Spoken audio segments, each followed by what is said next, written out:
시간이 되었으므로 2022년 6월 12일 주일 예배를 주님께 올려드리겠습니다. 다 같이 묵도하심으로 예배를 시작하겠습니다.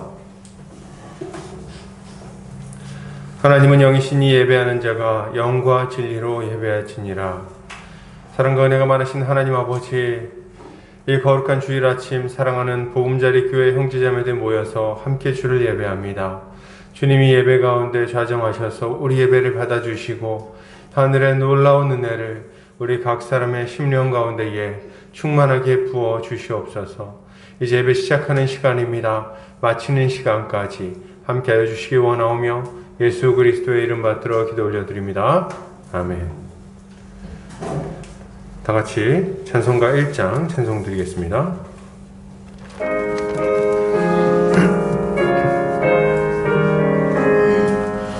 만복의 근원 하나님, 온 백성 찬송 드리고 저 천사여 찬송하세. 찬송 성부 성자 성령 아멘.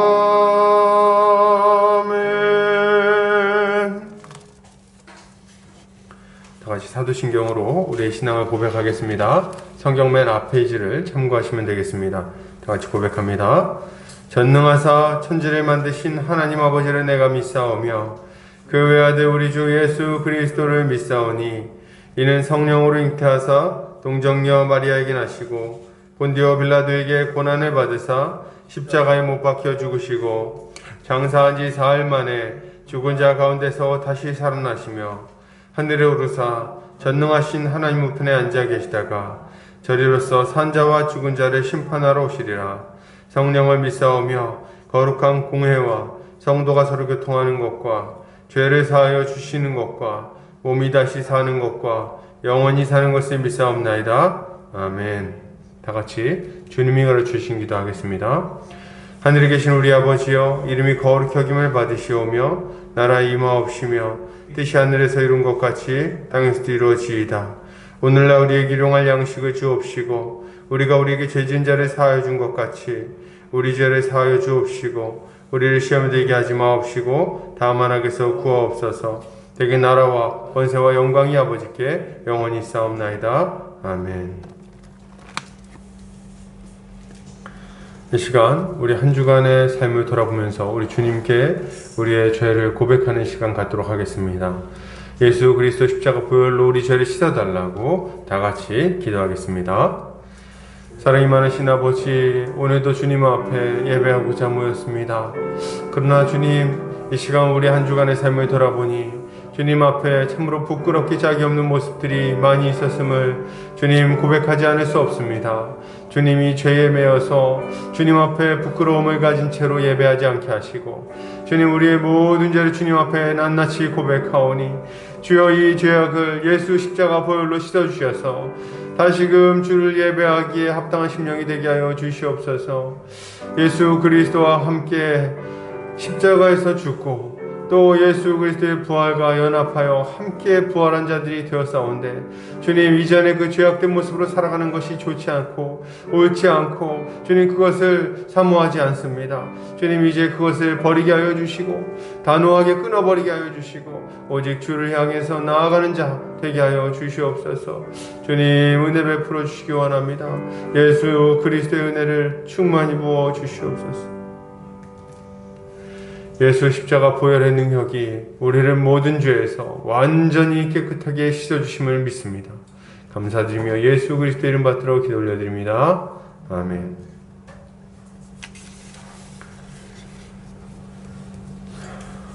이 시간 우리 찬송가 369장입니다. 찬송가 369장 찬송 드리겠습니다. 찬송가 369장입니다.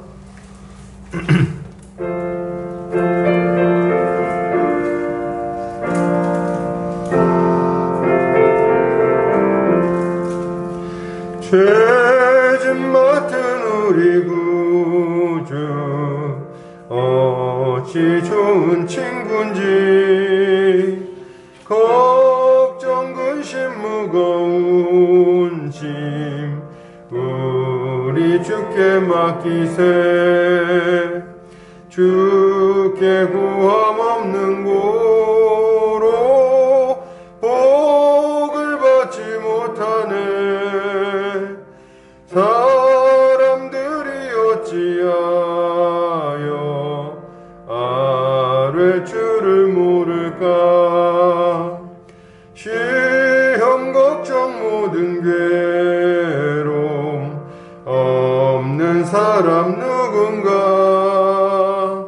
부질없이 낙심 말고 기도드려 아뢰세. 이런 진실하신 친구 찾아볼 수 있을까. 우리 약함하시오니 어찌 아니하릴까. 근심 걱정 무거운 짐 아니 진자 누군가. 비난처는 우리 예수 주께 기도드리세. 세상 친구 멸시하고 너를 조롱하여도 예수 품에 안기어서 참된 위로 받겠네. 아멘. 이 시간 물리대표에서 김옥주 성도님 나오셔서 기도해 주시겠습니다.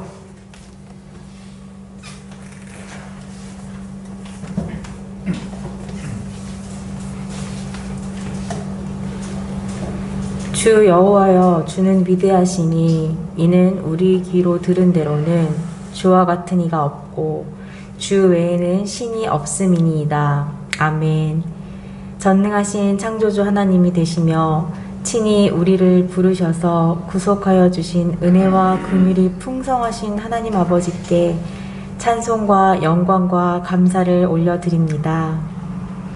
하나님의 어미하신 심판대 앞에서 우리가 지은 죄로 말미암아 영벌에 처해졌을 우리에게 예수 그리스도께서 이루신 완전한 의를 덧입혀 주시고 영원한 생명을 얻게 하셨사오니 우리가 가진 모든 것으로 하나님을 찬양하며 섬기며 주를 사랑하나이다. 우리 인생 가운데 주를 향한 사랑과 믿음이 깊어지도록 우리를 늘 붙들어 주시옵소서. 하나님, 주의 자녀임에도 말씀대로 순종하지 않고 사단에게 빌미를 내어준 순간순간들을 하나님 앞에 회개하오니 주여 불쌍히 여겨주셔서 예수 그리스도의 보혈로 깨끗하게 씻어 주시옵소서. 다시는 같은 죄를 짓지 아니하고 거룩한 하나님의 자녀답게 살아가게 하여 주시옵소서. 우리의 연약한 모습을 발견할 때에 포기하거나 두려워하지 않게 하여 주시고 이 시대의 악한 문화에 젖어들지 않고 담대하게 맞서 싸우게 하여 주시옵소서. 하나님, 특별히 이별의 슬픔 가운데 있는 백인희 성도님과 유족들을 위해 기도합니다. 주의 부르심을 따라 소천하신 이종국 성도님 가정 가운데 하나님의 크신 위로와 돌보심이 있기를 간절히 원합니다. 우리가 잠깐 떨어져 있을지라도 주님께서 정하신 때에 다시 기쁘게 만날 날을 소망하며 주 안에서 하나님 나라를 함께 바라보오니 크신 은혜와 평안을 부어 주시옵소서. 우리 보금자리 교회가 신실하신 하나님의 약속을 굳게 붙들고 복음의 진리 위에 견고히 서서 하나님 나라를 함께 소망하며 말씀 전파에 더욱 힘쓰게 하여 주시옵소서. 오늘 단 위에서 말씀 전해주시는 안정호 목사님께 하늘의 능력을 덧입혀 주셔서 주님의 말씀을 정확하고 바르고 풍성하게 선포하게 하여 주시고 듣는 우리 모두의 귀를 여사 깨닫게 하여 주시고 말씀의 예리한 검으로 우리의 심령이 꿰뚫어지게 하여 주시옵소서. 존귀하신 여호와 하나님을 경배하나이다. 이 예배 가운데 자정하여 주시고 홀로 영광 받아 주시옵소서. 하나님의 크신 사랑과 은혜에 감사드리며 우리 죄를 대속하여 주신 귀하신 우리 주 예수 그리스도의 이름으로 기도드립니다. 아멘.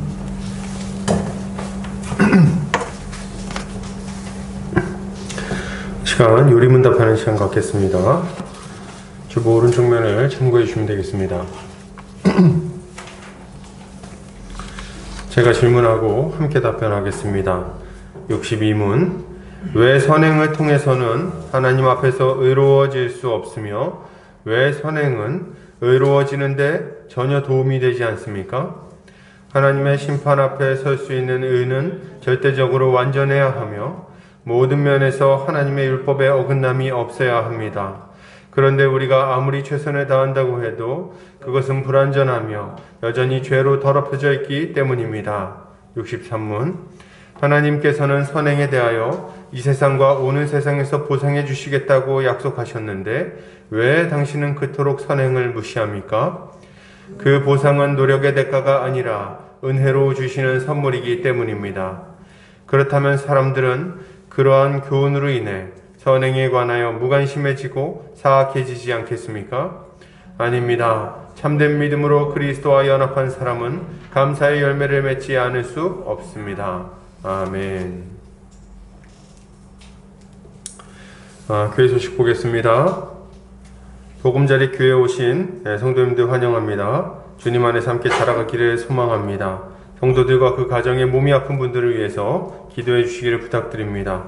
지휘의 하나님께서 온전히 회복시켜 주시기를 기도하시기를 바랍니다.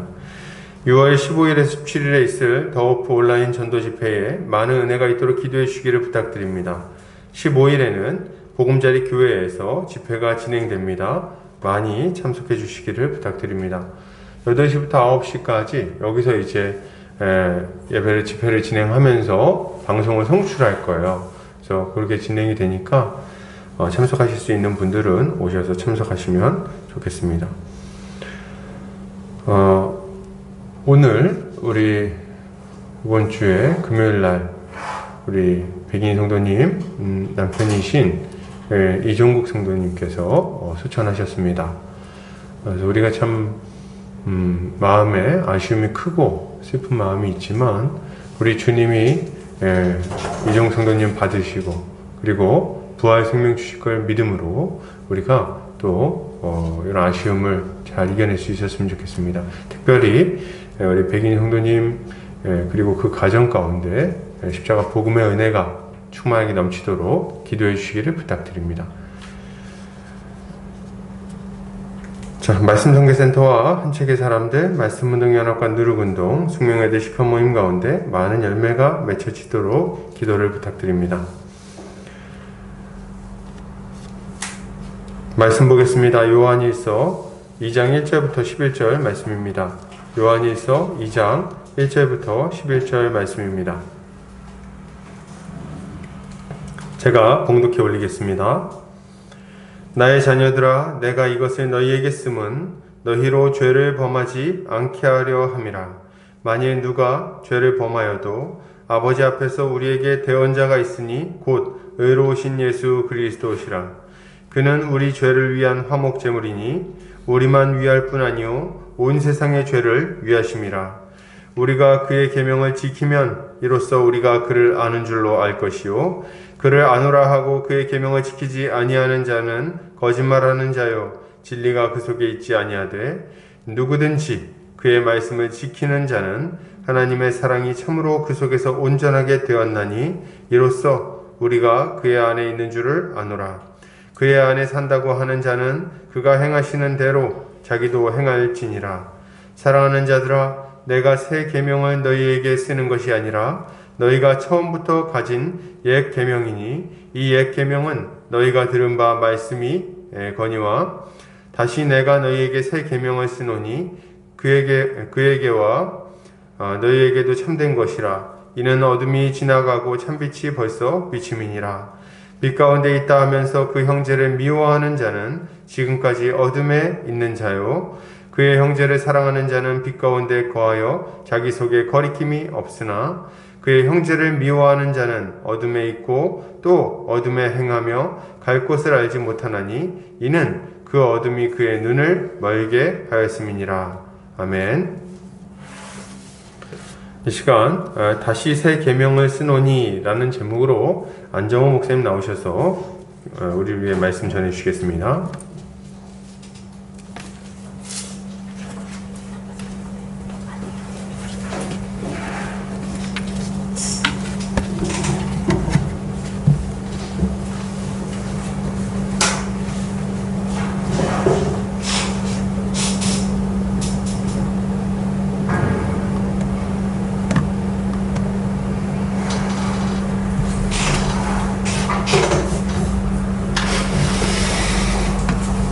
반갑습니다.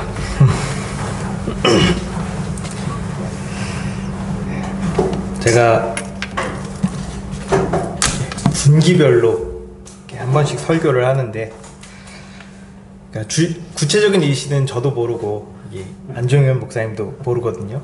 근데 어떻게 또 아주 절묘한 타이밍에 이렇게 설교를 하게 되는 것 같습니다. 이 모든 건 주님 안에 있고, 주님께서 모든 것을 다스리고 있다라는 걸 새삼 느끼는 것 같아요. 다시 한번 느끼게 됐습니다. 하나님께서 우리 아버지신 게 너무 감사하고 기쁜 것 같아요. 힘들고 어려운 일이 있더라도 너무 실망하거나 낙심하지 말기 바랍니다. 다 아버지의 섭리 안에 있고, 우리 아버지께서 합력하여 선을 이루어 주실 거예요.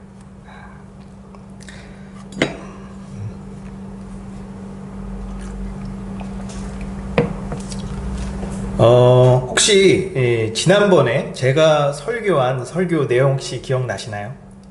아마 거의 기억하신 분이 없을 거라고 제가 생각을 하는데, 그래서 이제 설교 시간의 한 절반은 저번 시간 설교 내용을 재탕하면 되지 않을까 이렇게 잔머리를 굴렸지만, 그렇게 요령을 피우면 주님께서 저를 가만 안 두시지 않을까. 저번 시간에 요한일서 1장을 설교한 후에 이제 2장부터 5장까지 쭉 이제 설교를 준비하려고 이렇게 보고 있는데, 늘 느끼지만 요한일서는 뭔가 주소가 없어요. 그래서 저 혼자만의 생각인가 하고 주석을 막 살펴봤는데, 이 주석도 요한일서가 막 이 주제에서 저 주제로 왔다 갔다 해서 주석도 어려워하더라고요. 그래서 아무튼 제 계획은 이제 한 번 할 때마다 한 장씩 이렇게 5번에 끝내려고 했었는데, 역시 인생은 우리 계획대로 되지 않는 것 같아요. 제가 나름 한 요약하거든요. 근데 요한일서는 뭔가 단순하고 깔끔하게 요약이 안 돼요. 그래서 이 장을 통으로 설명하는 건 좀 어려울 것 같습니다.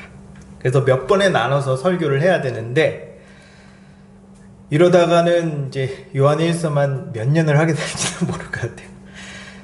아무튼 우리 주님께서 요한일서를 설교하게 하신 건 저와 여러분에게 꼭 필요하기 때문이 아닐까 생각을 해봅니다. 먼저 간단하게 지난번에 설교한 내용에 대해서 요약하면 여러분들이 좀 기억이 나실까 싶어요. 자, 아시겠지만 요한은 예수님께서 사역하기 시작한 때부터 약 3년 동안 예수님을 따라다녔어요. 그리고 신기하며 놀랍고 영광스러운 것을 두 눈으로 봤습니다. 하나님이신 예수님을 옆에서 보신다는 건 우리가 가히 상상할 수도 없는 일이죠. 근데 요한은 예수님과 함께 있어도 봤고, 또 부활 승천 이후 성령도 체험해 봤어요. 이 모든 것을 듣고 경험한 후에 요한이 이렇게 말합니다.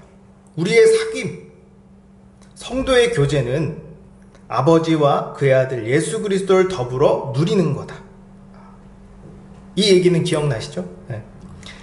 우리가 서로 깊게 교제할 때 우리 삼위일체 하나님과의 교제에 참여하고 그 기쁨과 충만함을 누릴 수 있습니다. 그래서 요한은 자기뿐만 아니라 더 많은 사람들이 이 신령한 교제에 참여하라고 요한 1서를 썼어요. 근데 이 신령한 교제에 참여하기 위해선 먼저 우리의 존재가 변해야 돼요.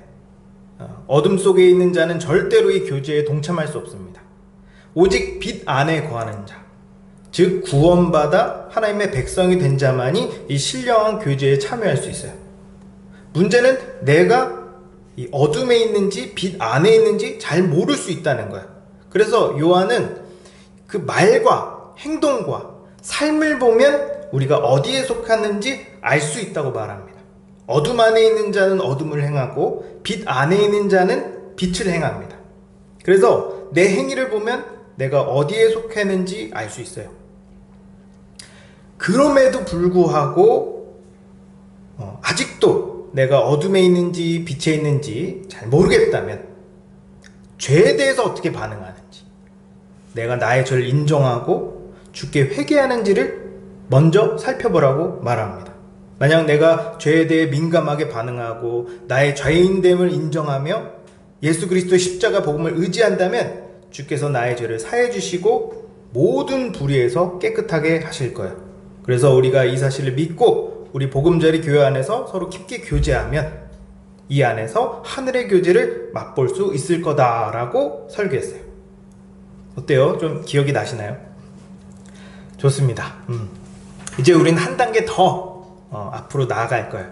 이 지난번에는 우리가 어둠에 있는지 빛에 있는지를 점검했다면 이번에 빛 안에 있는 자는 이제 앞으로 어떻게 살아가야 할 건지를 알아볼 겁니다. 오늘 말씀을 통해서 우리 모두가 더욱 성장해서 하나님의 백성답게 사는 여러분 되기를 주님의 이름으로 축복합니다.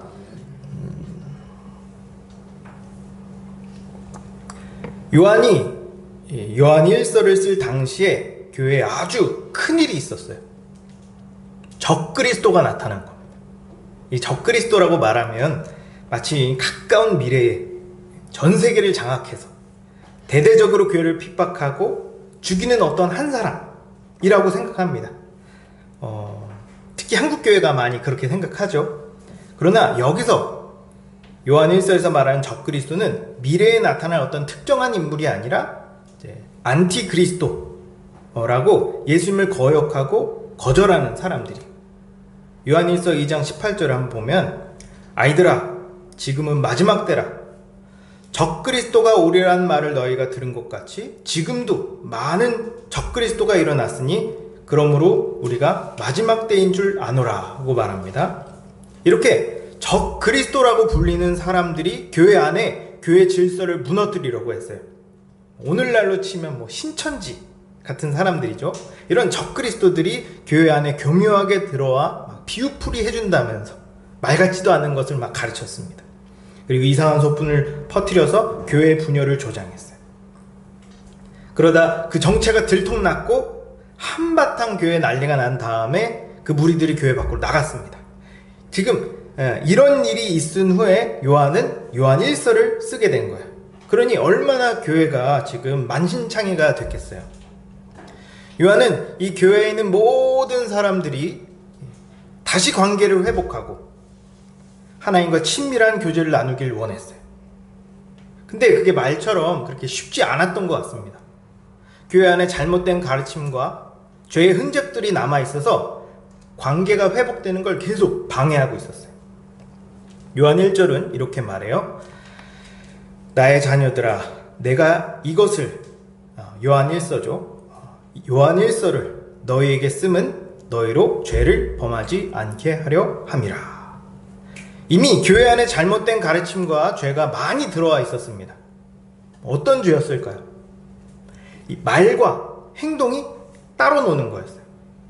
분명히 신앙생활을 제대로 하지 않는데 말씀도 읽지 않고 기도도 하지 않고 겸손하지도 온유하지도 성도들과 온유하지도 않고 성도들과 싸우고 막 뒤에서 험담하는데 나는 하나님과의 관계가 좋다라고 말하는 거예요. 딱 봐도 오늘 지은 죄가 한두 가지가 아닌데 나는 깨끗합니다 라고 뻔뻔하게 말하는 거죠. 요한은 이런 뻔뻔함에 기가 찼어요. 그리고 이렇게 생각했습니다. 분명히 복음은 이렇게 죄를 가볍게 보지 않는데 왜 이 사람들은 죄를 이렇게 가볍게 여기는가? 이 당시에 유행하는 가르침이 있었습니다. 영지주의라고 말하는데, 영지주의는 쉽게 말하면 어떤 특별한 사람이 하늘로부터 특별한 지식을 받아서 이 특별한 지식을 소유하고 소유한 사람, 전수받은 사람은 구원받는다라고 가르치는 거였어요. 대부분 이단은 다 이런 영지주의적인 특징을 가지고 있습니다. 제가 유튜브를 하면서 이단에 관련된 영상을 좀 다뤄봤는데 보니까 대부분의 이단이 다 영지주의적인 특징을 가지고 있더라고요. 대표적으로 신천지, 이만이라는 특별한 사람이 요한계시록에 대한 비밀을 천사로부터 받았고 이 비밀을 안 신천지 예수교 증거 장막 선전, 길죠? 줄여서 신천지는 요한계시록의 비밀을 알기 때문에 구원받았다라고 주장을 하고요. 또 하나님의 교회는 안산홍이라는 특별한 사람이 유월절의 비밀을 깨달았고 이 유월절을 지키는 하나님의 교회만이 구원받는다라고 말해요. 재림주의신 안산홍은 이제 어머니 하나님 장길자에게 교회를 맡기고 하늘로 승천했다고 해요. 어떻게 이런 걸 믿을 수가 있죠? 아무튼 이렇게 오직 자기들만 성경을 해석할 수 있는 권위가 있고 마음대로 성경을 해석하는 게 다 영지주의의 산물이에요. 근데 특히 이 교회에서는 어떤 가르침이 유행했냐 했을 때 구원파적인 가르침이 유행을 했었던 것 같습니다. 영지주의는, 특히 여기에 있는 영지주의는 이원론적인 특징을 가지고 있어요. 쉽게 말하면 눈에 보이는 건 눈에 보이지 않는 영은 선하고 눈에 보이는 육은 악하다. 그래서 육체는 썩어 없어지지만 영혼은 영원히 존재한다고 봤습니다. 적그리스도는 우리의 영혼은 이미 구원받았기 때문에 우린 더 이상 율법을 지킬 필요가 없다라고 율법 폐기론을 가르쳤어요. 이들에게 율법은 이미 따놓은 당상이기 때문에 거룩한 삶을 살 필요가 없다고 생각했습니다. 교회 안에 있는 사람들 중에 몇몇은 이런 가르침을 좋아했어요. 대부분의 그리스도인은 신앙생활하면서 힘들어하는 것 중에 하나가 육체의 정욕과 싸우는 겁니다. 십계명은 이런 육체의 정욕과 싸우라고 주신 말씀이에요. 부모를 공경하라, 살인하지 말라, 간음하지 말라, 도둑질하지 말라, 이웃에 대하여 거짓 증거하지 말라, 이웃의 소유를 탐내지 말라. 이렇게 십계명을 지키면서 죄와 치열하게 싸우는 성도들에게 적그리스도들은 이미 구원받았기 때문에 굳이 그렇게 지킬 필요 없다. 힘들게 뭐하러 그러냐. 그냥 편하게 살아. 죄 안 지으려고 막 아등바등 거리는 게 오히려 믿음이 없는 거야. 라고 말하는 거예요. 이런 말들이 그동안 거룩하게 살기 위해 목숨 걸고 싸워왔던 성도들의 노력을 무의미하게 만들고 거룩하고 의롭게 살려고 하는 성도들의 의지를 꺾어버렸습니다. 저도 구원파 설교를 몇 편 들어봤거든요. 들으면 듣기 좋아요. 예수님께서 오셔서 우리의 죄를 다 지고 죽으셨다. 과거의 죄, 현재의 죄, 미래의 죄까지 다 지고 죽으셨기 때문에 이걸 믿으면 우리의 모든 죄가 씻겨진다. 초반에 들으면 그럴듯해요. 근데 뒷부분으로 갈수록 뭔가 이상해지는 겁니다. 거룩하게 살라는 말을 안 해요. 율법은 예수님이 오신 이후에 폐지가 됐대요. 물론 직접적으로 죄 지어도 된다 이런 말은 안 하지만 이제 죄를 지어도 아무 문제가 없다는 듯이 말합니다. 그러면서 서서히 우리 마음 가운데 구원 받았으니까 이제 이렇게 적당히 살다가 천국 가면 되겠다 라는 생각을 하게 만들어요. 어떤 사람은 그렇게 말할지 모르겠어요. 그게 뭐가 문제입니까? 구원 받았으면 된 거 아닙니까? 이게 뭐가 문제냐고요? 정말 몰라서 묻는 겁니까? 이런 구원파적인 가르침을 따르는 사람들은 예수님께서 왜 이 땅에 오셨는지 그 목적을 몰라요. 모르긴 뭘 몰라. 예수님께서 우리 죄를 사해 주러 오셨지. 근데 딱 거기까지만 합니다. 예수님께서 왜 그런 큰 희생을 치르시면서 우리의 죄를 사해 주셨으며 왜 예수님의 의를 우리에게 주셨는지 그들은 크게 관심이 없어요. 디도서 2장 14절을 한번 볼까요? 그가 우리를 대신하여 자신을 주심은 모든 불법에서 우리를 속량하시고 우리를 깨끗하게 하사 선한 일을 열심히 하는 자기 백성이 되게 하려 하심이라. 예수님은 단순히 구원의 티켓을 우리에게 끊어주시려고 오신 게 아니에요. 우리가 이 땅에서 하나님의 백성답게 의롭고 선하며 거룩하게 살게 하려고 오신 겁니다. 영지주의나 구원파들은 성경적인 구원이 뭔지도 모르면서 영혼 구원에만 집착하느라 우리가 지금 여기서 앞으로 어떻게 살아야 되는지에 대해 전혀 관심이 없어요. 아니, 어쩌면 일부러 관심을 갖지 않는 걸 수도 있어요. 내 마음대로 살고 싶거든. 죄가 주는 달콤함을 포기하기 싫거든. 양심에 찔리는 것도 싫고 죄책감 갖는 것도 싫어. 그래서 그리스도인으로서 어떻게 살아야 되는지 얘기하지 않고 계속 구원의 확신만 얘기하는 걸지도 모릅니다. 이 사람들은 2장 1절에 만일 누가 죄를 범하여도 우리에게 대언자가 있으니 곧 의로우신 예수 그리스도시라 라는 구절을 보면서 죄 지어도 예수님께서 다 커버해 주니까 죄 져도 괜찮겠네 라고 생각합니다. 정말 예수님께서 우리가 아무런 양심의 가책도 없이 실컷 죄지라고 십자가에서 죽으시고 우리의 대언자가 된 걸까요? 요한은 3년 동안 예수님과 동고동락하면서 예수님께서 죄 짓는 모습을 한 번도 본 적이 없어요.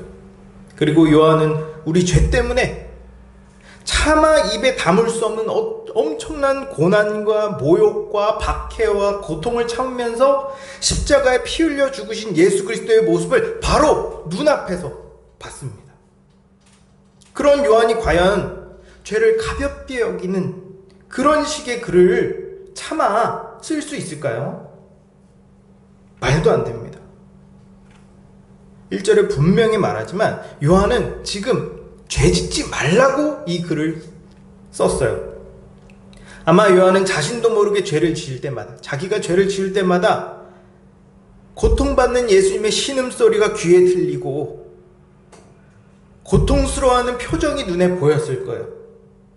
가시 박힌 머리에 흐르는 피와 못 박힌 손과 발에서 흐르는 피, 창에 찔린 옆구리에서 흐르는 피와 물이 바닥에 흥건한 모습을 보면서 요한은 죄의 대가가 얼마나 처참하고 끔찍한지 뼈저리게 느꼈습니다. 이런 예수 그리스도의 죽음이 이렇게 요한 눈앞에 생생한데 어떻게 요한이 죄를 가볍게 여길 수 있겠어요? 물론 우리가 죄를 지을 수 있고 죄를 짓더라도 우리가 자백하면 하나님은 미쁘시고 의로우사 우리의 모든 죄를 사해 주십니다. 그러나 이건 우리가 죄를 가볍게 여기라고 주신 말씀이 아니에요. 죄와 처절하게 싸우고 죄를 안 지으려고 버티다가 나도 모르게 순간 탁 하고 넘어졌을 때 우리 주님이 낙심하지 말고 다시 힘을 내서 죄와 싸우라고 주신 말씀입니다. 그리고 더 나아가 세상에 죄에 찌들어 있는, 그래서 도저히 용서받을 수 없을 것 같은 죄인들에게 이제 사탄에게 종로를 그만하고 이제 거룩한 하나님의 백성으로 살라고 우리 예수 그리스도께서 대신 죽으셨다라는 걸 전하라고 주신 말씀이에요. 복음을 대충 들은 사람들은 이렇게 말합니다. 무슨 죄든 회개하면 하나님께서 다 용서하신다고? 그럼 막 죄 짓고 살아도 되겠네? 내가 막 사람 죽이고 훔치고 빼앗아도 뭐 회개하면 되는 거야? 유대인들은 바울을 이렇게 비난했어요. 로마서 6장 1절에 보면 그런즉 우리가 무슨 말을 하리요? 은혜를 더하게 하려고 죄에 거하겠느냐? 라고 말해요. 풀어서 말하면 죄가 많고 클수록 더 큰 은혜를 입는 거니까 죄를 많이 지을수록 좋겠네. 라고 바울을 비꼬았습니다. 이때 바울은 이렇게 말해요. 로마서 6장 2절은 그럴 수 없다. 죄에 대하여 죽은 우리가 어찌 그 가운데 더 살겠냐. 우린 죄에 대해서 죽었습니다. 우린 더 이상 죄를 지을 이유도 없고 죄를 짓지 않을 수 있어요. 예수 그리스도의 십자가 죽음이 우리가 더 이상 죄를 짓지 않을 수 있고 않아야 하는 근거이자 이유이며 동기입니다. 오히려 예수님의 죽음은 우리가 더욱 거룩하게 살아야 되는 이유가 돼요. 요한은 예수님을 보면서 때론 전능하신 하나님으로 보이는 동시에 평범한 사람으로 보였어요. 하루 종일 복음을 전하시다 보면 매우 피곤해 하시고 때가 되면 막 배고파도 하시며 밤이 늦으면 막 하품도 하셨어요. 정신없이 주무셨습니다. 그런 걸 보면 영락없는 사람이에요.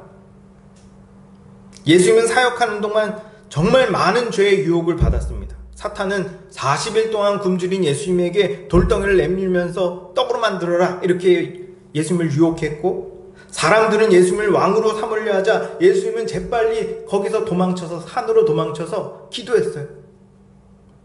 예수님께서 잡히시던 그날 밤 예수님은 십자가를 지는 게 너무 두려운 나머지 밤새 기도했습니다.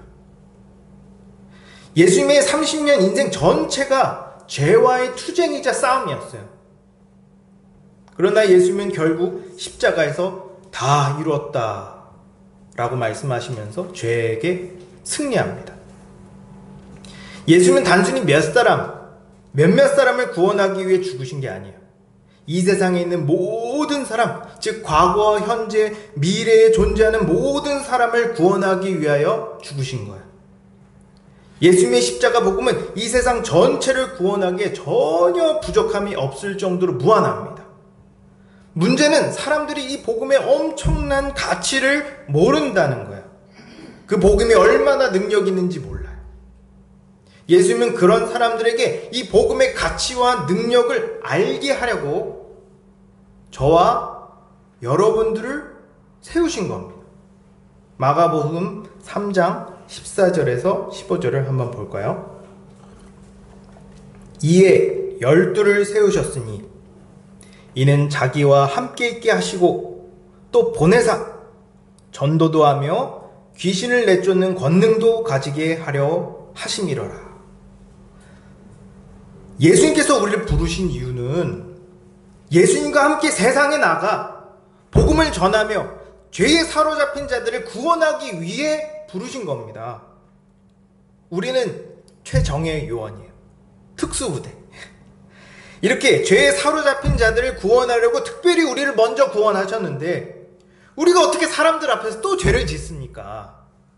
이건 민주당을 지지하는 사람이 국민의힘 투표하는 것과 같은 거예요. 보험 설계사가 보험 들라고 설득하면서 정작 본인은 보험을 하나도 안 든 것과 같은 겁니다. 우리가 죄를 지었는데 어떻게 세상 사람들에게 복음의 가치와 능력을 설득할 수 있겠어요?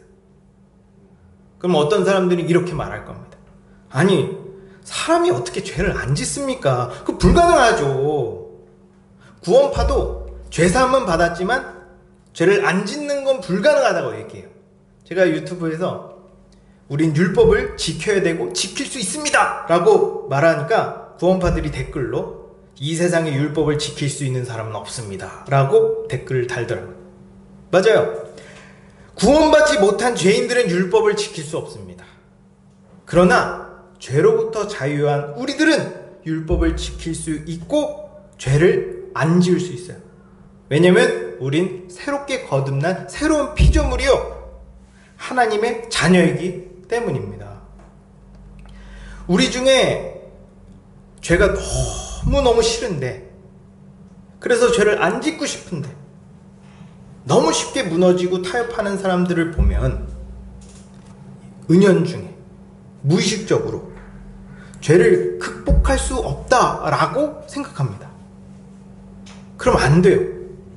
이렇게 생각하면 지고 들어가는 겁니다. 그럼 목사님 죄 안 짓습니까? 아니요, 저도 짓습니다. 너무 많이 지어서 탈이죠.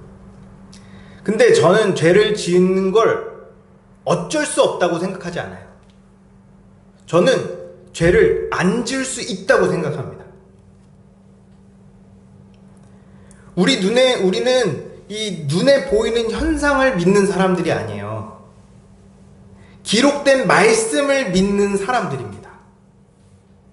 비록 내가 오늘 넘어지고 죄를 졌다 하더라도 내일은 극복할 수 있을 거라고 믿어요. 그리고 어떻게든 이 죄를 극복하려고 투쟁할 겁니다. 이렇게 하루하루 죄와 멀어지고 하루하루 거룩에 가까워지는 삶이 이 땅에서 우리가 그리스도의 제자로서 살아가는 법이에요. 여러분, 이 세상에 극복하지 못할 죄는 없습니다. 예수님께서 이미 다 승리하셨어요. 이미 육체 가운데 깊게 뿌리 내린 죄도 결국 죄와 투쟁하다 보면 뿌리가 뽑힐 거예요. 그러니 어떤 죄도 당연하게 여기지 마십시오. 어쩔 수 없다.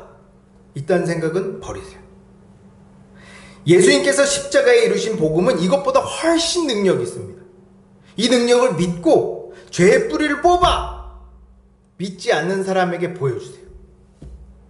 그게 예수 십자가 복음의 능력이 얼마나 놀라운지를 증명하는 것입니다.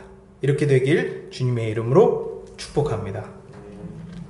그럼 요한은 우리가 단지 죄를 범하지 않게 하려고 요한일서를 쓴 걸까요? 물론 아닐 거예요. 죄를 범하지 않는다는 건 돌려 말하면 하나님께서 원하시는 선한 삶을 살라는 겁니다.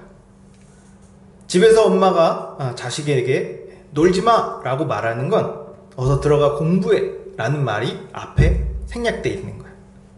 그리고 몸에 불량식품 먹지마 라고 말하는 건 몸에 좋은 거 먹어 라는 말이 담겨져 있는 거죠.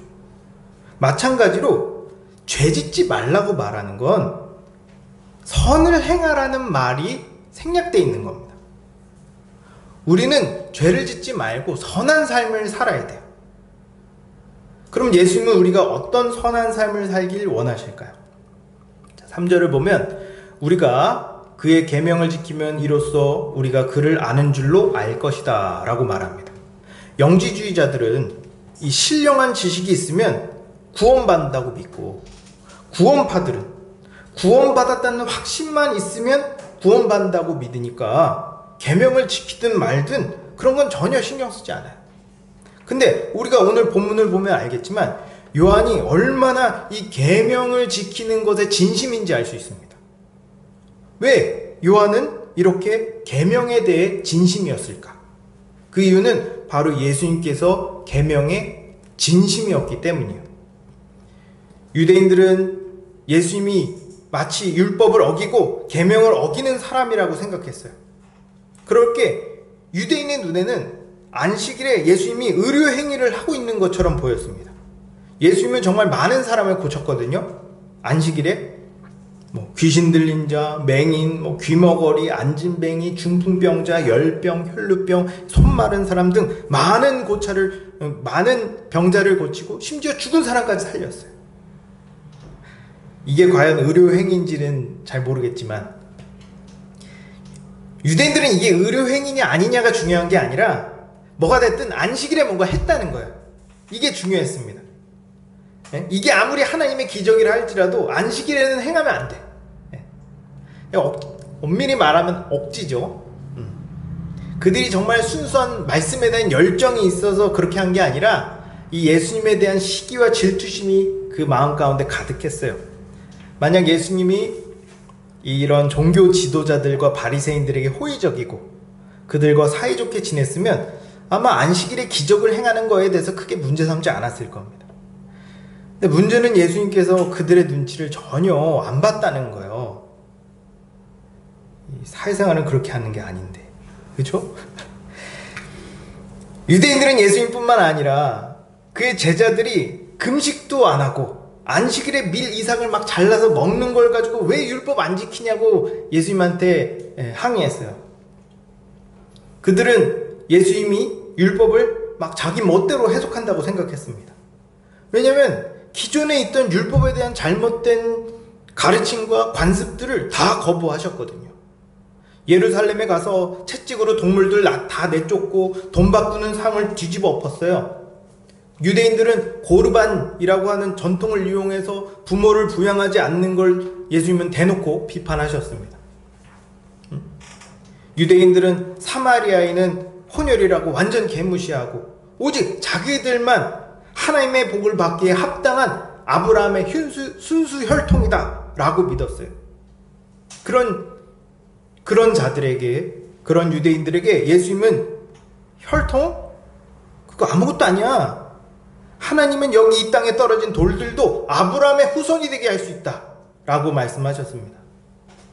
성경에서 분명히 이스라엘이 회복되고 하나님께서 영원히 성전에 거하실 거라고 기록되어 있는데 예수님은 이 성전이 돌 위에 돌 하나도 남지 않을 거다 라고 말씀하셨습니다. 그러니 이 장로들과 서기관들, 바리새인들은 예수님이 너무 싫은 거예요. 그래서 예수님을 죽이기로 마음을 먹습니다.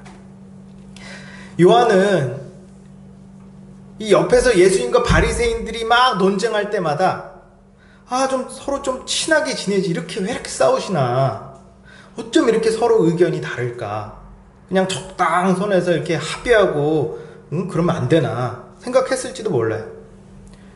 근데 예수님께서 승천하시고 성령을 받고 나니까 그동안 예수님께서 왜 바리새인들에게 그렇게 논쟁을 하고 그들을 나쁘게 말씀하셨는지 다 이해가 되는 거예요.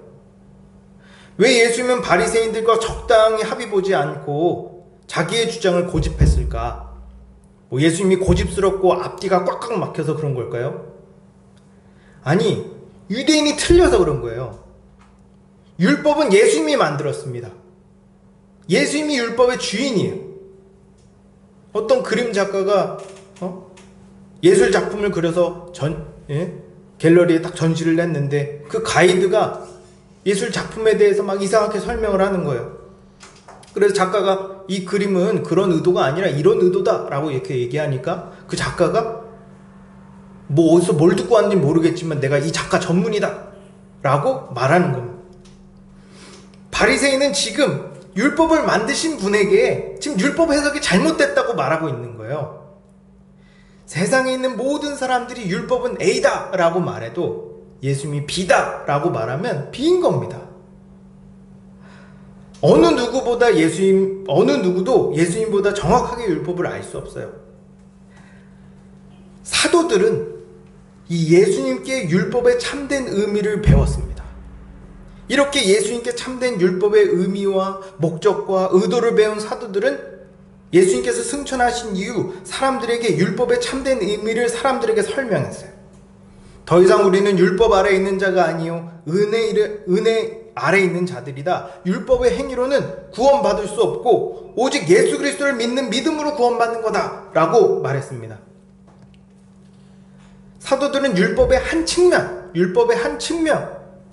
즉 율법의 한계에 대해서 설명한 건데 몇몇 사람들은 그 한 측면만 듣고 그럼 우린 율법 아래에 있는 게 아니니까 더 이상 율법을 안 지켜도 되는구나 라고 자기 멋대로 추측했던 거죠.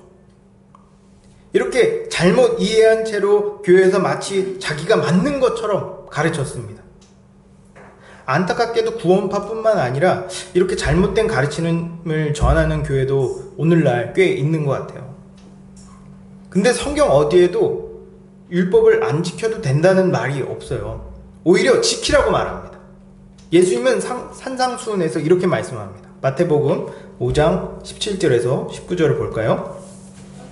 내가 율법이나 선지자를 폐하러 온 줄 생각하지 말라. 폐하러 온 것이 아니요 완전하게 하려 함이라. 진실로 너희에게 이르노니 천지가 없어지기 전에는 율법의 1.1획도 결코 없어지지 아니하고 다 이루리라. 그러므로 누구든지 이 계명 중에 지극히 작은 것 하나라도 버리고 또 그같이 사람을 가르치는 자는 천국에서 지극히 작다 일컬음을 받을 것이요 누구든지 이를 행하며 가르치는 자는 천국에서 크다 일컬음을 받으리라. 예수님은 율법을 완성하러 오신 겁니다. 예수님은 이 땅에 오셔서 단 한 번도 율법을 어긴 적이 없으세요. 율법에는 소극적인 측면 또 적극적인 측면이 있습니다. 소극적인 측면은 하지 말라는 걸 안 하는 거예요. 예를 들면 살인하지 말라 하니까 살인하지 않고, 간음하지 말라 하면 간음하지 않는 겁니다. 그냥 이렇게 시키는 대로 하는 거예요. 그럼 적극적인 측면은 뭘까? 그 안에 담긴 의미와 의도를 이해해서 능동적으로 지키는 겁니다. 예를 들면 7계명에 간음하지 말라는 말씀의 의도를 파악해서 배우자를 더 사랑하고 더 가정을 돌보는 거예요. 8계명에 도둑질하지 말라는 말씀의 의도대로 성실하게 일해 그 돈으로 어려운 사람을 구제하는 겁니다. 이렇게 한술 더 떠서 지키는 게 율법을 적극적으로 지키는 거예요. 근데 예수님은 율법을 아주 적극적으로 지키셨습니다.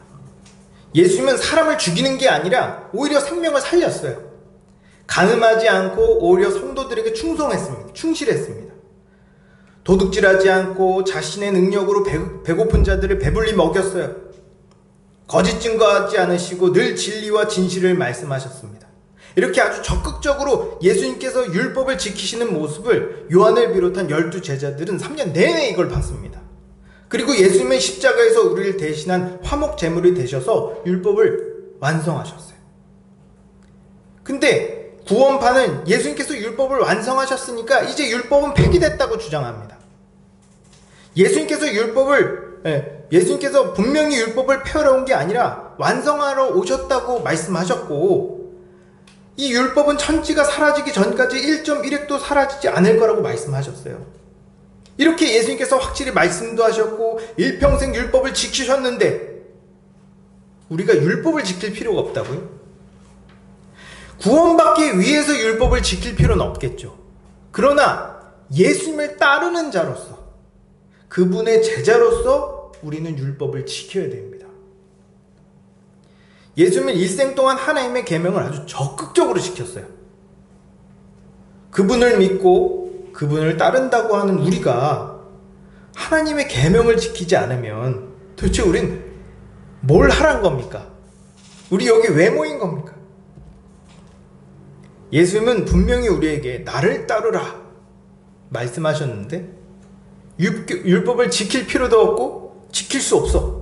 그럼 나를 따르라 말씀하신 예수님은 뭐가 되고 주님을 따르겠습니다 라고 말한 우리는 뭐가 됩니까? 뭘 따르라는 거예요? 예수님의 인생에서 율법을 빼면 뭐가 있습니까? 예수님을 따른다는 건 율법을 지키신 예수님의 삶을 따라가는 거예요. 만약 우리가 예수님을 믿는다고 말하면서 예수님의 뒤를 따르지 않는다면 우리는 그리스도인이 아니라 안티그리스도, 적그리스도입니다. 6절에 보면 이렇게 말합니다. 그의 안내에 산다고 하는 자는 그가 행하시는 대로 자기도 행할지니라. 좋아요. 100번 양보해서 율법의 목적, 의미, 의도를 몰라서 또 못 배워서 그런 거라면 최소한 예수님의 삶을 보고 그렇게 살아야죠. 예수님처럼 생명을 살리고 순결을 지키며 배고픈 자를 먹이고 진리를 위해 목숨을 걸어야죠. 근데 안 합니다. 구원받았는데 뭐하러? 힘들고 어렵고 나 살기 바쁜데 왜? 이렇게 십자가 복음을 가볍게 여기고 구원을 단순하게 생각하니까 요한이 속이 답답해서 죽을 것 같은 거예요. 그래도 요한의 인내심은 참 대단한 것 같아요. 마음 같아서는 막 육두문자를 써가면서 너 미쳤냐? 죽을래? 이 강아지야? 라고 말하고 싶지만 심호흡을 하고 나의 자녀들아, 사랑하는 자들아, 내가 다시 너에게 새 계명을 쓰겠다 라고 말합니다. 예수님은 일평생 하나님의 법인 율법을 지키면서 사셨어요. 물론 율법을 완벽하게 지킬 수 있는 분은 오직 예수님 한 분밖에 없습니다. 그렇기 때문에 예수님께서 우리 모두를 대신해서 율법을 완벽하게 지킨 것도 있어요. 그 덕에 우리가 율법을 완벽하게 지키지 못해도 은혜로 구원받고 하나님의 복을 누릴 수 있습니다. 이건 정말 우리에게 너무 감사하고 기쁜 일이에요. 그러나 율법을 지키지 않아도 된다는 말이 아닙니다. 이건 오히려 더 담대하게, 더 열심히 지켜야 될 이유예요. 우린 이제 실패를 두려워하지 않아도 되거든요. 어렸을 때 오락실에 갔을 때, 오락실에 자주 갔습니다. 돈이 들거든요. 한 판에 100원 또는 200원.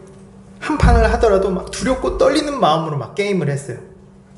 목숨을 하나 잃을 때마다 제 목숨을 잃은 것 같았습니다. 돈이 없어서 끝판을 깬 적이 없어요. 근데 제가 지난 크리스마스 때 우리 조카에게 레트로 게임기를 선물로 사줬어요. 레트로 게임기는 옛날 추억의 게임이 몇백 또는 몇천 개가 이렇게 들어가 있는 게임기인데, 그 안에 이제 제가 즐겨했던 게임기도 있습니다. 옛날엔 막 돈이 드니까 한 판을 하더라도 막 조심스럽게 막 가슴 졸이면서 했었는데, 지금 뭐 죽든 말든 막 밀어붙입니다. 죽으면 다시 살리면 되거든요. 그래서 결국 끝판을 깨요. 우리 주님도 우리가 그러시길 원하시는 것 같아요. 넘어질 거 두려워하지 말고 죄와 끝까지 싸워 결국 거룩에 이루시길 원하시는 것 같습니다. 여러분, 예수님이 십자가에서 율법을 완성하신 건 우리가 죄를 지어 넘어지더라도 회개하고 다시 일어나 다시 아주 저돌적으로 거룩을 향해 달려가라고 주신 거예요. 게임도 계속하면 잘 안 죽더라고요. 우리도 계속 일어나면 잘 안 넘어질 겁니다.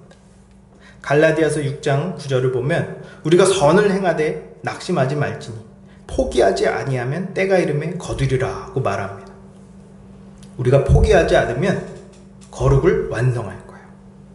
우리 모두 끝까지 하나님의 계명을 지켜 결국 끝판을 깨는 여러분 되길 주님의 이름으로 축복합니다. 자, 요한은 예수님께서 하나님의 계명을 지키는 삶을 사셨고, 예수님을 따르는 사람은 누구나 하나님의 계명을 지켜야 된다고 말했습니다. 그럼 계명의 구체적인 내용은 뭘까요? 구약에 적혀있는 율법을 문자 그대로 지키라는 말일까요? 7절을 보면 내가 새 계명을 너에게 쓰는 것이 아니라 너희가 처음부터 가진 옛 계명이니 이 옛 계명은 너희가 들은 바 말씀이거니와 라고 말해요. 쉽게 풀어서 설명하면 이렇습니다. 나는 너희가 이전에 들어본 적 없는 새로운 하나님의 말씀을 알려주려는 게 아니라 처음부터 하나님께서 모세에게 말씀하셨던 그 말씀, 선지자를 통해서 예언하셨던 그 말씀, 구약, 십계명, 그거에 대해서 말하려는 거야.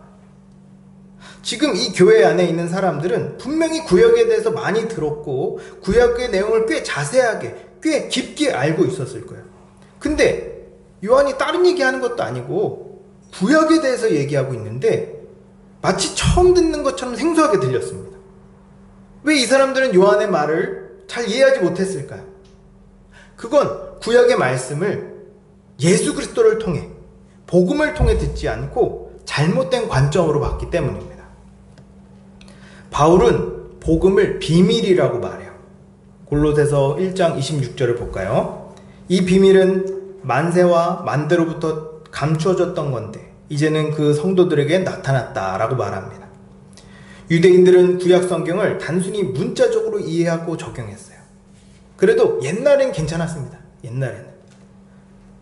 왜냐하면 구약 성경은 이스라엘 민족이 문자적으로 적용해도 될 정도로 아주 현실적이고 직접적으로 적혀 있어요. 또 그래야만 했습니다. 이스라엘 민족은 문자 그대로 돼지고기를 먹으면 안 됐고, 이스라엘 민족, 이방 민족과 결혼하면 안 됐으며, 절기마다 정해진 의식을 행해야 됐어요. 만약 율법에 적힌 대로 행하지 않으면 큰 징계를 받든지 무리에서 추방됐습니다. 이스라엘 사람들은 구약의 말씀을 문자 그대로 지키면 됐었어요. 이렇게 하나님께서 친절하게 아주 구체적으로 지켜야 될 것을 알려주셨는데 이스라엘은 이것조차 지키지 못해서 다른 나라의 속국이 됩니다. 하나님의 심판을 경험하고 다시 이스라엘 사람들이 돌아왔는데 그들은 나름 자신을 돌아보고 실패의 원인을 찾았어요. 그 원인은 바로 자신들이 하나님의 계명을 지키지 않았다는 거였습니다. 이때부터 유대인들은 우리가 이 율법을 문자적으로 아주 철저하게 지키면 하나님께서 우리를 구원하실 거라는 소망을 가졌어요. 이런 생각을 갖고 있는 사람들이 바리새인들입니다. 언제부터인지는 모르겠지만 이 유대인들은 점점 구약을 다른 관점으로 보기 시작했어요.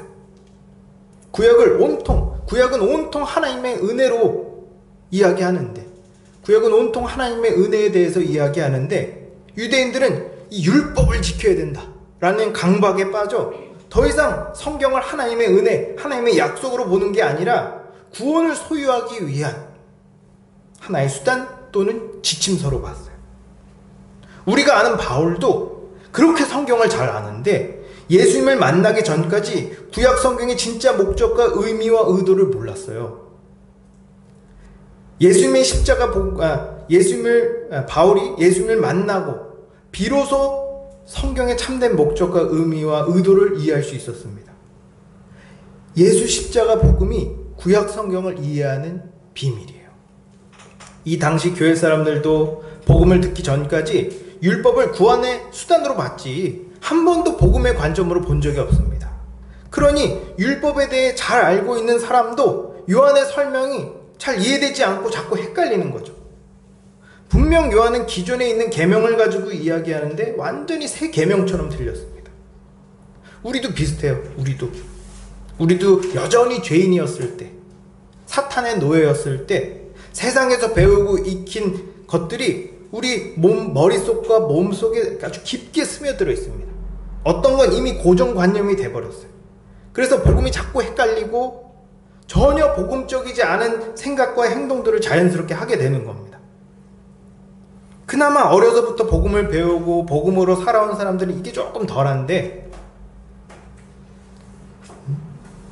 세상 속에서 오래 살다가 뒤늦게 복음을 들은 사람들은 이 세상적인 관점에서 이 성경적인 관점으로 시야를 바꾸는 게 시간이 꽤 오래 걸립니다. 우리들도 설교를 들을 때 그래, 주님께서 먹이시고 입히신다 라고 생각하지만 시간이 지나면 그래, 돈이 없으면 안 돼, 집이 없으면 안 돼 라고 생각하잖아요. 설교를 들을 때 그래, 우린 죄 안 지을 수 있어 라고 생각하지만 얼마 안 가? 그래도 사람인데 어떻게 죄를 안 짓나 라고 생각하잖아요. 우리가 끊임없이 말씀을 묵상하고 말씀대로 살려고 노력하지 않으면 과거의 옛 관점과 생각과 습관들이 우리가 말씀대로 살 수 없도록 방해합니다. 요한은 그런 사람들에게 이렇게 말해요. 내가 다시 너에게 새 계명을 쓴다. 요한은 아직도 과거의 관점, 과거의 생각, 과거의 습관 속에서 벗어나지 못한 사람들을 위해 또다시 예수 십자가 복음을 설명하고 있는 거예요. 우리가 구원받아 우리의 존재와 신분과 상태가 바뀌었다고 하루아침에 우리의 모든 것이 바뀌지 않아요. 여러분도 아시겠지만 구원받았다고 자동적으로 내 모든 것이 바뀌지 않습니다. 끊임없이 복음을 배우고 연습하며 살아가면서 옛 관점과 생각과 습관들을 밀어내야 우리의 삶이 바뀌는 거예요. 우리의 삶은 그러한 삶의 연속입니다. 이게 근데 우리에게 마냥 쉽지만은 않아요. 그러나 중요한 건 가능하다는 겁니다. 그리고 반드시 그렇게 된다. 주님께서 우리에게 원하시는 건 그걸 믿으라는 겁니다. 다시 말하는데 우리의 삶은 바뀔 수 있습니다. 변할 수 있습니다. 반드시 그렇게 될 거고 여러분은 이 사실을 믿어야 돼요. 요한은 우리에게 다시 새 계명을 쓰는 이유를 말합니다. 이는 어둠이 지나가고 참빛이 벌써 비침이니라. 만약 우리가 여전히 어둠 속에 있었다면 아마 요한은 새 계명을 안 썼을 거예요. 쓸 필요가 없죠. 지킬 수가 없는데. 그러나 요한은 계속 반복해서 다시 새 계명을 쓰는 이유는 이미 우리에게 은혜의 빛, 생명의 빛, 복음의 빛이 비춰졌기 때문이에요. 저번에도 말했지만 우린 어둠 안에 있는 자가 아니라 이미 빛 안에 있는 자입니다. 존재가 바뀌었고 신분이 바뀌었고 상태가 바뀌었어요. 그렇기 때문에 우린 율법을 지킬 수 있고 또 지켜야 됩니다. 자, 다시 말하지만 우리는 율법을 지키는 건 구원받기 위해 지키는 게 아니에요. 이미 구원받았기 때문에 지키는 겁니다. 하나님의 백성이기 때문에 지키는 거고, 하나님의 백성으로 살기 위해 지키는 거고, 지킬 수 있기 때문에 지키는 거예요. 지킬 수 없다는 사탄의 거짓말에 속지 마십시오. 아담도 하와도 결국 사탄의 거짓말에 망했어요. 사탄은 우리가 계속 현실을 보게 만듭니다. 야, 정신 차려. 너 돈 없잖아. 교회 나올 시간이 어딨어. 돈 벌어야지. 야, 죄 안 짓는 게 말이 돼? 그렇게 유명하신 목사님도 결국 다 죄 지었잖아. 너라고 별 수 있어? 야, 네가 예수님처럼 산다고? 야, 말이 된다고 생각해? 지나가던 개가 웃겠다. 여러분, 속지 마세요. 우린 이 땅에서 완전 무결하게 살려고 부름받은 게 아닙니다. 하루하루 죄를 극복하고 하루하루 더 사랑하는 게 우리 삶의 목적이에요. 사탄은 우리의 의지를 꺾으려고 계속 불가능하다고 소리칠 겁니다. 이때 우리는 더 큰 소리를 외쳐야 돼. 주님께서 하신다. 우리 주님께서 우리를 거룩하게 만드실 겁니다. 예수님은 십자가에 달리시기 전날에 제자들과 최후의 만찬을 하면서 이렇게 말씀하세요. 내가 잠깐 동안은 너희랑 같이 있겠지만 내가 가는 곳에 너희가 오지 못할 거다. 그러니 내가 새 계명을 너희에게 주겠다. 서로 사랑하라. 내가 너희를 사랑한 것 같이 너희도 서로 사랑하라. 예수님께서 이 말을 하셨을 때 요한은 예수님 어깨에 이렇게 기대고 있었어요. 이 서로 사랑하라는 말씀이 요한에게 있어서 인생의 가장 기억에 남는 순간이었을 겁니다. 왜냐하면 가장 행복했지만 가장 끔찍한 날이었으니까요. 얼마 안가 예수님은 새벽에 군인들에게 잡혀가 아주 비참하게 십자가에서 죽으셨어요. 요한은 예수님의 죽음이 도저히 이해가 안 됐습니다. 아니, 죽은 자를 살리고 바다를 잠재우며 오병이어로 5,000명을 먹이실 수 있는 분이 이렇게 저항 한번 못하고 죽는 게 말이 되나? 그러나 성령께서 알려주셨어요. 예수님께서 아무런 저항도 하지 않고 죽으신 건 바로 우리를 살리기 위함이었습니다. 예수님의 유언과 예수님의 삶, 예수님의 죽음은 전부 우리를 위함이었어요. 예수님은 굳이 연약하고 비천한 육체를 입고 이 땅에 오셔야 될 의무가 없었습니다. 근데 스스로 자원해서 더럽고 냄새나는 세상에 들어오셨습니다. 왜? 우리를 사랑해서, 우리를 살리려고, 우리를 인간답게 살게 하려고 그런 거예요. 예수님께서 우리를 위해 하신 모든 말씀, 모든 행동, 그리고 마음의 동기, 목적, 의도, 의미, 이 모든 것이 새 계명입니다. 네, 새 계명은 예수님이에요. 예수님처럼 생각하고, 예수님처럼 보고, 예수님처럼 말하고, 예수님처럼 행동하는 겁니다. 그래서 우리의 삶의 모든 것이 예수님과 연결지어서 생각을 해야 됩니다. 근데 예수님이 새 계명이다, 새 계명이 예수님이다 라고 말하면 무슨 말인지는 알겠는데 이 구체적으로 뭘 어떻게 해야 될지 모릅니다. 우린 몇십 년을 이 땅에서 살아가야 하고 하루에도 수십 수백 번의 결정을 해야 되는데 예수님처럼 살라는 말은 너무 모호해. 디테일이 없어. 우리에게 좀 더 확실하고 구체적이며 풍성한 원리와 지침이 필요합니다. 이런 원리와 지침을 익히라고 주님은 우리에게 성경을 주셨어요. 성경은 우리가 이 땅에서 어떻게 생각하고 어떻게 말하며 어떻게 행동해야 하는지 아주 구체적인 지침을 줍니다. 물론 지침을 주셨다고 끝이 아니죠. 더 중요한 건 이 원리와 지침에 순종하며 인생을 살아가는 거예요. 그러나 나 혼자서 이것을 지키는 게 불가능합니다. 우리가 이 계명을 우리 마음에 새기고 몸으로 익히며 세상 속에서 살아내려면 성령의 사람들이 함께 한 마음 한 뜻으로 서로 도우면서 살아가야 돼요. 교회가 절대적으로 필요합니다. 그래서 요한은 계속해서 성도의 교제를 강조하고 주님 안에서 서로 사랑하라고 입에 침이 마르도록 반복해서 얘기하는 거예요. 여러분, 하나님은 우리에게 새 계명을 주셨습니다. 예수님이 새 계명이에요. 서로 사랑하는 것이 새 계명을 지키는 핵심입니다. 우리가 성경을 예수 십자가 복음으로 이해하고 서로 사랑하는 마음으로 순종한다면 우리는 예수님의 제자고 예수님을 진정으로 믿는 자예요. 그러니 그렇게 사시는 여러분 되시기를 주님의 이름으로 축복합니다. 말씀을 마무리하겠습니다. 예수님은 우리에게 서로 사랑하는 새 계명을 주셨어요. 그러나 적그리스도들은 구원받았으니 이제 아무렇게나 마음대로 살라고 말합니다. 그런 거짓말에 속지 마십시오. 예수님은 우리가 아무런 죄책감 없이 죄 짓고 살다가 천국 가라고 죽으신 게 아닙니다. 더 이상 죄 짓지 말고 의롭고 선하게 거룩하게 살라고 죽으신 거예요. 그러니 죄 짓는 걸 당연하게 여기지 마십시오. 죄와 죽기까지 싸우세요. 예수님께서 우리의 대언자가 되신 건 우리가 넘어졌을 때 훌훌 털고 일어나 다시 죄와 싸워 이기게 하기 위함입니다. 그리고 죄를 안 짓는 것에 그치지 말고 더 적극적으로 하나님의 말씀을 지키시기 바랍니다. 우린 구원받기 위해 계명을 지키는 게 아니에요. 구원받은 하나님의 백성이기 때문에 지키는 겁니다. 그러니 서로 깊게 교제하고 서로 깊게 사랑하세요. 이렇게 삶으로 예수 그리스도의 죽음을 더욱 가치 있게 만든 여러분 되길 주님의 이름으로 축복합니다. 기도하겠습니다.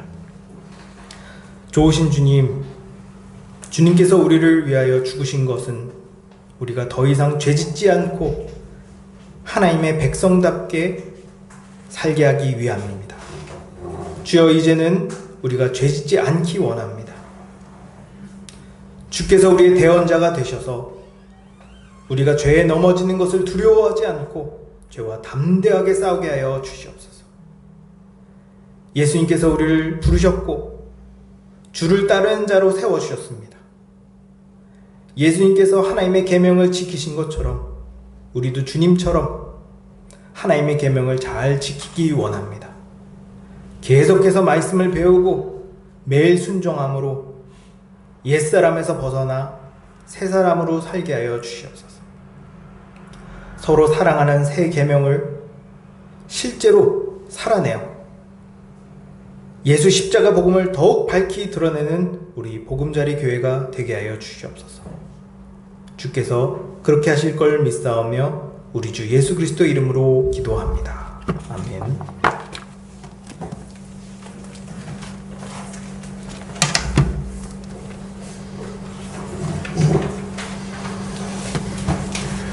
이 시간 우리 헌금하는 시간 갖도록 하겠습니다. 찬송가 50장 1절 찬송하시면서 헌금하는 시간 갖겠습니다. 찬송가 50장 1절입니다.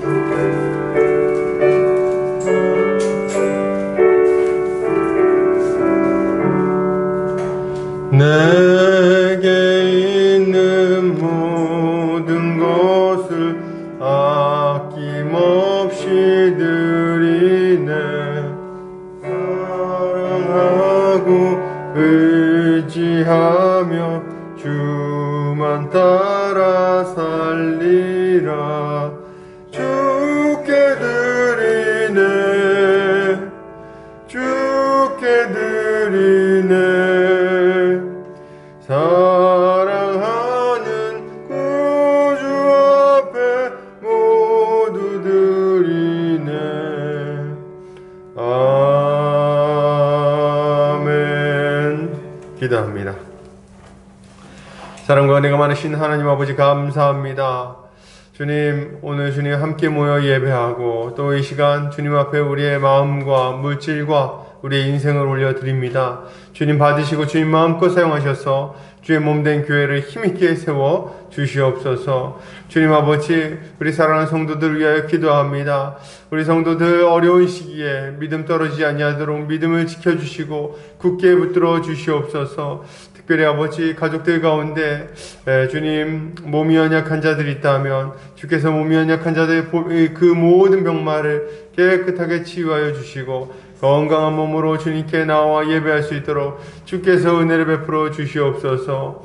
주님 아버지, 우리 사랑하는 이종국 성도님, 우리 백인현 선생님 남편분이 이제 주님 품에 안겼습니다. 주께서 그 가정 가운데 크신 은혜와 평강을 허락하여 주시기 원합니다. 주님의 위로가 있기를 바랍니다. 모든 장례 절차가 마무리될 때까지 하나님께서 큰 은혜로 함께하여 주시고 위로하여 주시옵소서.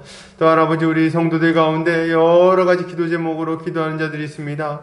재정적인 문제로, 또 때로는 건강의 문제로, 가정의 문제로, 장사의 문제로 주님 앞에 기도하는 것들이 있사온데 주께서 이들의 기도에 귀를 기울이시고 주님 응답하셔서 하나님 살아계시고 우리를 지키시고 돌보신다는 것을 알게 하여 주시옵소서.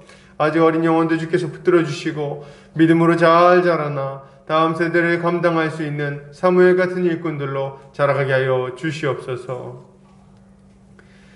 이제는 예수 그리스도의 은혜와 하나님 아버지의 극진하신 사랑하심과 성령의 감화감동 교통 인도하심이 이제 새 계명이신 예수 그리스도를 믿고 예수 그리스도를 따라 살아가기로 결단하는 모든 성도들 머리 위에, 그리고 이 보금자리 교회 위에 이제로부터 영원까지 함께 있을지어다. 아멘.